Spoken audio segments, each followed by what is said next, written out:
Alright, ladies and germs, we're going to shoot a new video. I haven't done anything on this channel in so long. Money, and I got kids and a regular job.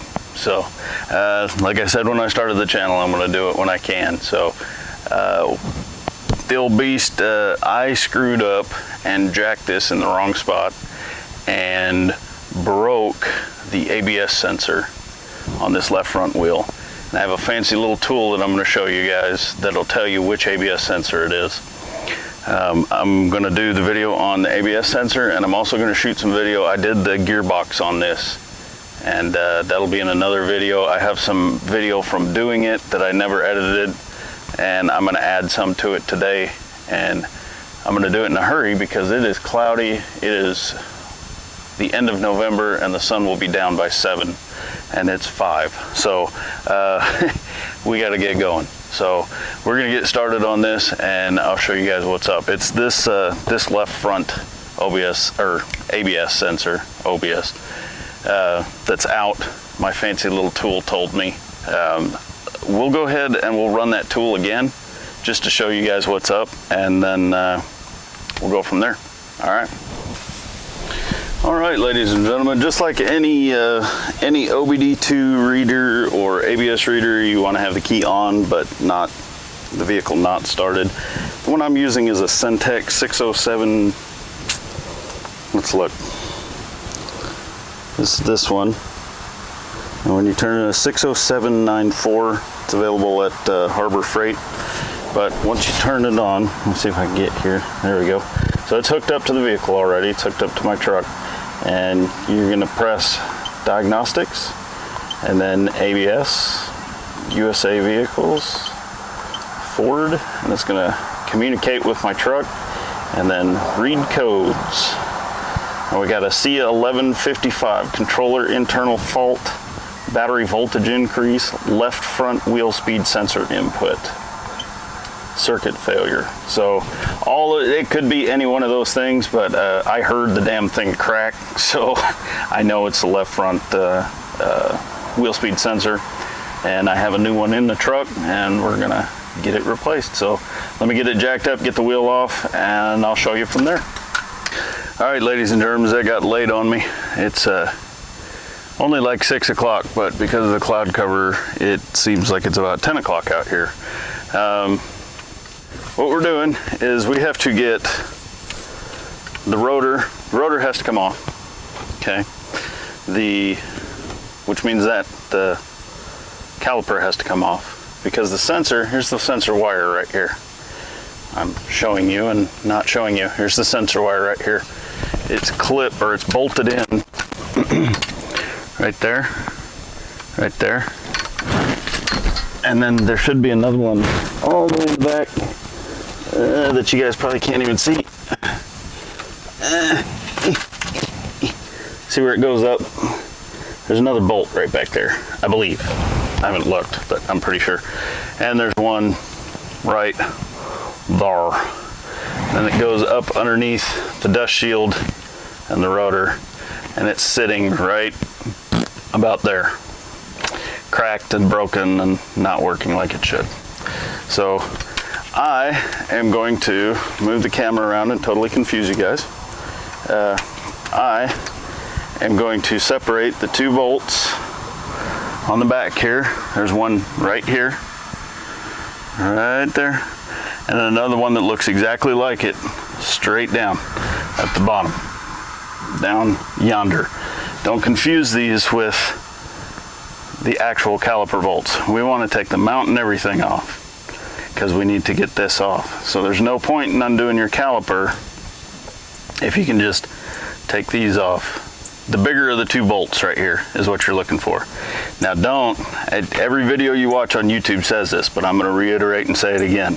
Do not hang this heavy ass caliper and bracket off this lightweight rubber brake hose that I'm not showing you in the video. Off this lightweight rubber brake hose. That is a ton of weight hanging off of that. Wrap a coat hanger, something around this bracket once you get it off, and then hang it to the spring. You do not want to tear this brake line. I mean, you know, I suppose you could, but only if you want practice replacing brake lines. Which if you do, there's a bolt. Let me show you. Bolt, banjo bolt right there. I really got to get better at being a cameraman and a speaker. There's a banjo bolt right there. Metal line runs up to right there. To right there. Then it's rubber all the way up to there, where it turns into metal again. Right here. Right here. So you would undo that. There's a clip right here that's holding this brake line in. You can see the clip right there. You'd pull that clip sideways. After taking that out, this whole thing slides out.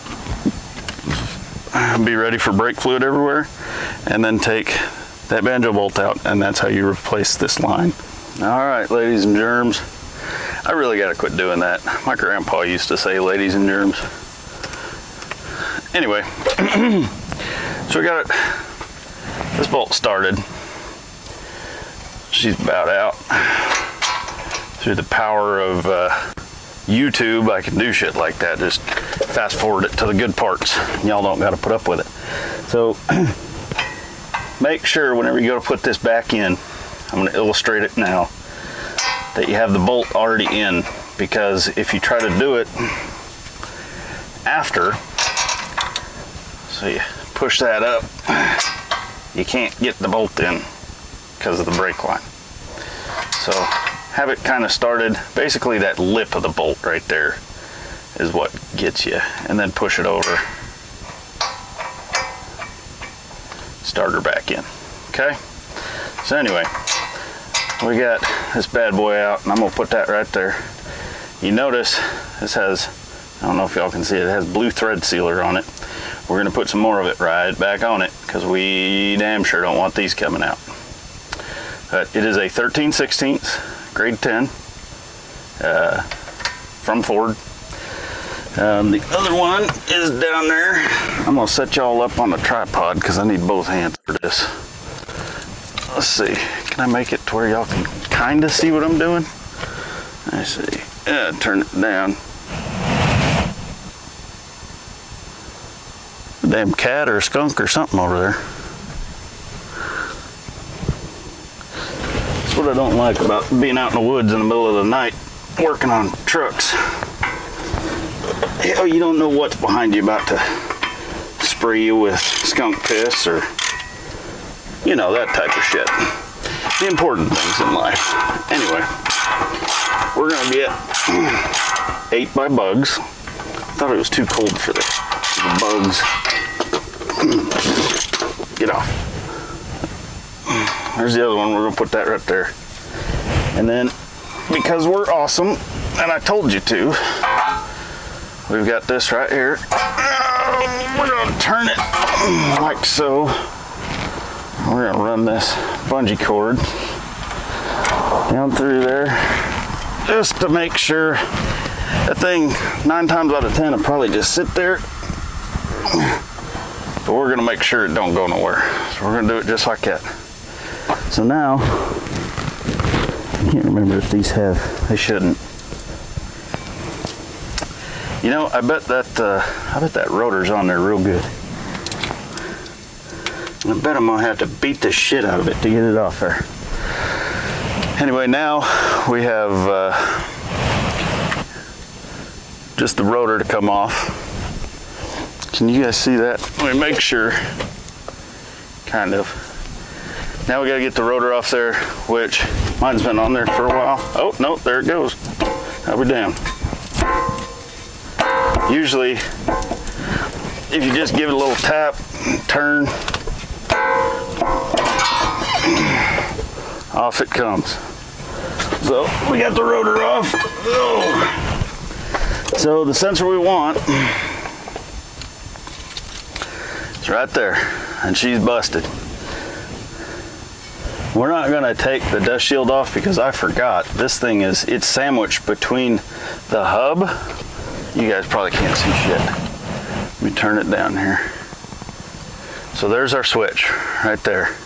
And I'm going to bring my air out here and, you know, clean that up a little bit before we start opening shit up into the hub, because that goes directly down into the hub. When that's out of there, directly down into the hub. So we're going to clean this all up. We're not going to take the dust shield off, because I'm pretty sure I can just bend that up. Oh yeah, and we'll get that sucker out of there. It'll be no problem. So we'll do that. Yeah, we're going to be okay. This is going to work. That's what we're getting out of there. That's what we're after. We're gonna get this started. I'm gonna get something to clean this up real good, because I don't want to be dropping dust and crap down in there. And we'll get this sucker swapped out and then see if it clears our coat up. So give me a second. The pro tip: get one of these fancy little wire brushes. Clips into your impact driver. You can get them in all shapes and sizes. I just grabbed one for that, but they work wonders when it comes to stuff like this. I think our nut, or our bolt here, we may have to end up.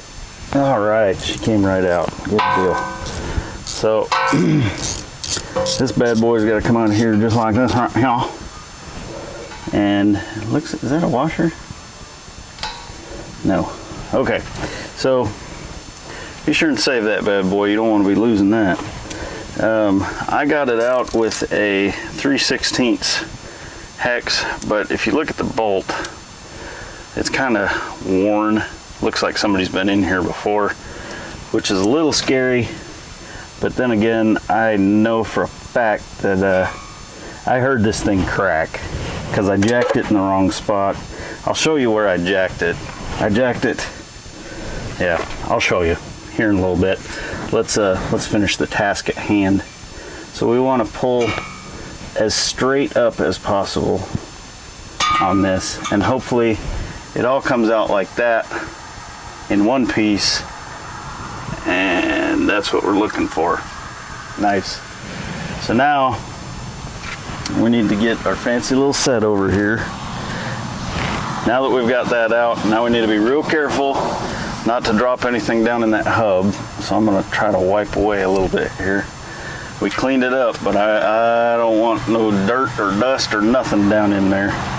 In where we need to get it, I want to get that that hole closed up just ASAP. So it's going to go back in the exact same way that it came out, you know, obviously. There's your bolt hole. I am going to get a little anti-seize and put on that connector, because we want to be able to get it back out just as easy as we got it in there. So give me just a second. I'm going to get some anti-seize. We'll put her on there and get this thing in there and get it done, man. We don't want it seasoned to the metal and then having to try to, next time something like this happens, hopefully never, but we all know how this shit goes. It's gonna happen again. These things are notorious for going out. So I don't want to say at any fault of Ford. It's a decent design and most vehicles have this, but the way we treat these trucks, you know, it's a four-wheel drive. It's gonna happen, stuff's gonna go out. You know, this truck's an 08 and it's 2017, so, you know, we're almost 10 years old, and if this is the worst kind of stuff that happens to it, I'm okay with that, you know. So let's bolt these sensors, or the bolt the cable back down, get this sucker installed, put the tire back on, and be done. It's almost dinner time, man. And you know a fat kid likes to eat. Eat it neat and tight.